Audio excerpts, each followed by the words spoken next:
आओ जाने मन आई लव यू। चल बे गरीब फटीचर, तोर औकात देख मोर औकात। गाँव के बैहा टुरास हमें गाँव के शिल्पा शक्ति। चल निकल। 3 साल बाद देखबे यही औकात तोला दिखा। 3 साल बाद याद रखबे। याद रखबे 3 साल बाद औकात दिखावे।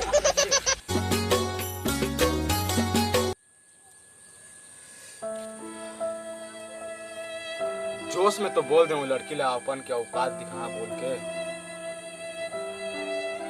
लेकिन मैं अपन औकात कैसे बदलाऊं? बोल तो दे 3 साल बाद देखबे मोर औकात बोल के। वो लड़की भी क्या बोलत रही, मैं गाँव के शिल्पा शेट्टी हूँ। मोर औकात मोला बदलना ही पड़े, लेकिन मैं मोर औकात कैसे बदलाऊं?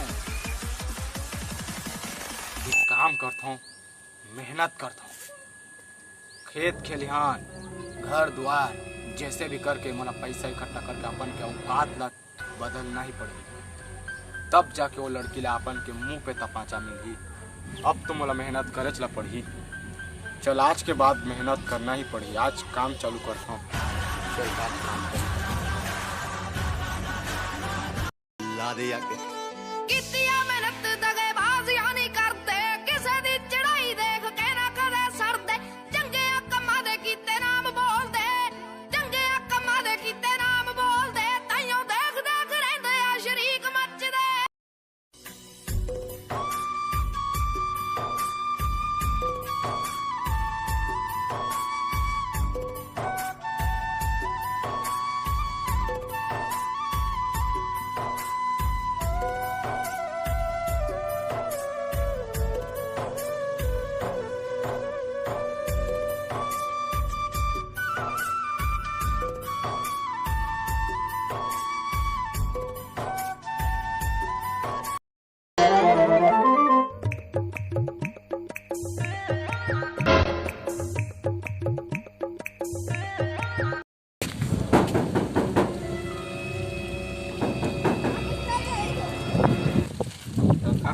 भैया काम मिलेगा?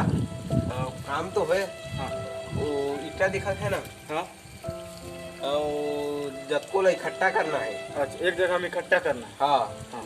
तो अभी काम कर, शाम के पेमेंट हो जाएगी। ठीक है। हाँ। मैं काम कर देता हूँ। हाँ। शाम के पेमेंट। हाँ।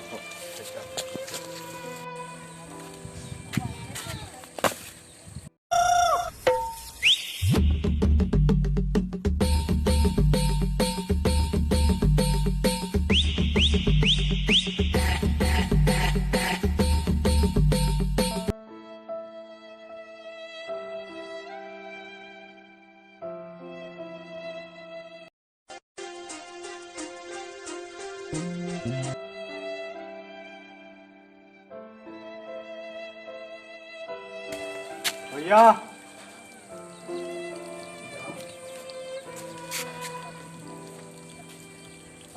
वो दे भैया, तोर काम पूरा हो गएगा। हाँ। तोर पेमेंट हाँ।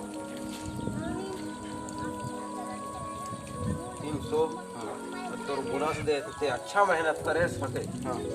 पूरा 200 रुपये। धन्यवाद।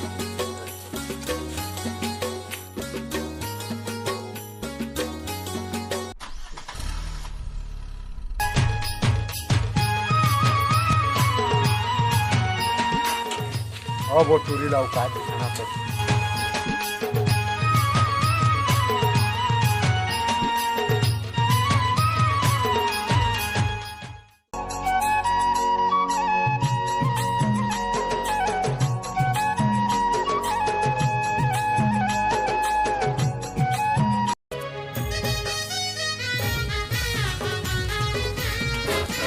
अब जाने मन, अब तो मोर औकात भी बदल गए।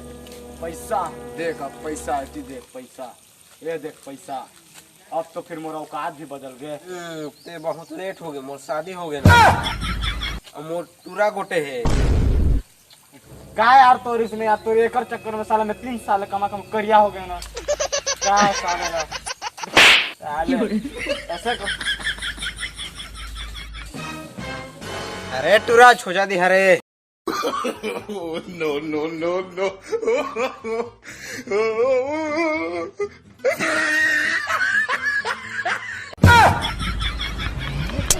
चल रे तो बहन छोटा छोटी चल चल चल चल चल चल चल